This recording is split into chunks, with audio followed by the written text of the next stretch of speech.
अग्नि की उड़ान में पदार्थ के बारे में डॉक्टर एपीजे अब्दुल कलाम ने बड़ी अच्छी बात कही है और बड़ी वैज्ञानिक तथ्य की बात कही है। इसको जान लेना बहुत ही आवश्यक होगा। कहते हैं कि इस ग्रह पर आप जहाँ भी जाते हैं वहाँ गति और जीवन है। वैसे ही निर्जीव वस्तुओं जैसे चट्टानों, धातुओं, लकड़ी, चिकनी मिट्टी में भी आंतरिक क्रियाशीलता विद्यमान है। हर नाभिक के चारों ओर इलेक्ट्रॉन चक्कर काट रहे हैं। नाभिक इन इलेक्ट्रॉनों को अपने ओर बांधे रखता है। इसी की प्रतिक्रिया में इलेक्ट्रॉन उसके चारों ओर घूमते रहते हैं।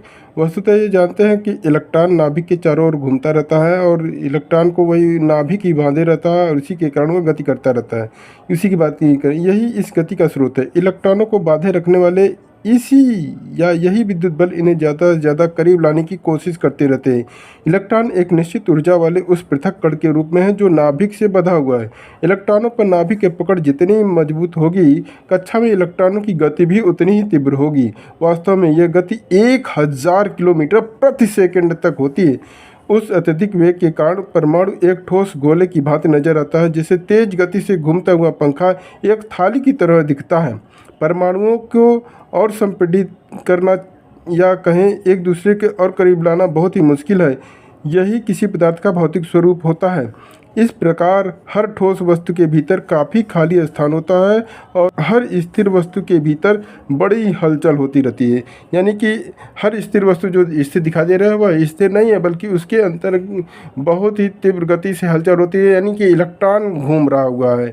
नाभिक होता है, नाभिक के चारों ओर इलेक्ट्रॉन बहुत तेज़ी से गति कर रहा है। अग्नि की उड़ान में पदार्थ के बारे में डॉक्टर एपीजे अब्दुल कलाम ने बड़ी अच्छी बात कही है और बड़ी वैज्ञानिक तथ्य की बात कही है। इसको जान लेना बहुत ही आवश्यक होगा। कहते हैं कि इस ग्रह पर आप जहाँ भी जाते हैं वहाँ गति और जीवन है। वैसे ही निर्जीव वस्तुओं जैसे चट्टानों, धातुओं, लकड़ी, चिकनी मिट्टी में भी आंतरिक क्रियाशीलता विद्यमान है। हर नाभिक के चारों ओर इलेक्ट्रॉन चक्कर काट रहे हैं। नाभिक इन इलेक्ट्रॉनों को अपने ओर बांधे रखता है। इसी की प्रतिक्रिया में इलेक्ट्रॉन उसके चारों ओर घूमते रहते हैं। वस्तुतः ये जानते हैं कि इलेक्ट्रॉन नाभिक के चारों ओर घूमता रहता है और इलेक्ट्रॉन को वही नाभिक ही बांधे रहता है और इसी के कारण वो गति करता रहता है। इसी की बात नहीं करें, यही इस गति का स्रोत है। इलेक्ट्रॉनों को बांधे रखने वाले यही विद्युत बल इन्हें ज़्यादा से ज़्यादा करीब लाने की कोशिश करते रहते हैं। इलेक्ट्रॉन एक निश्चित ऊर्जा वाले उस पृथक कण के रूप में है जो नाभिक से बंधा हुआ है। इलेक्ट्रॉनों पर नाभिक की पकड़ जितनी मजबूत होगी, कक्षा में इलेक्ट्रॉनों की गति भी उतनी ही तीव्र होगी। वास्तव में यह गति 1000 किलोमीटर प्रति सेकंड तक होती है। उस अत्यधिक वेग के कारण परमाणु एक ठोस गोले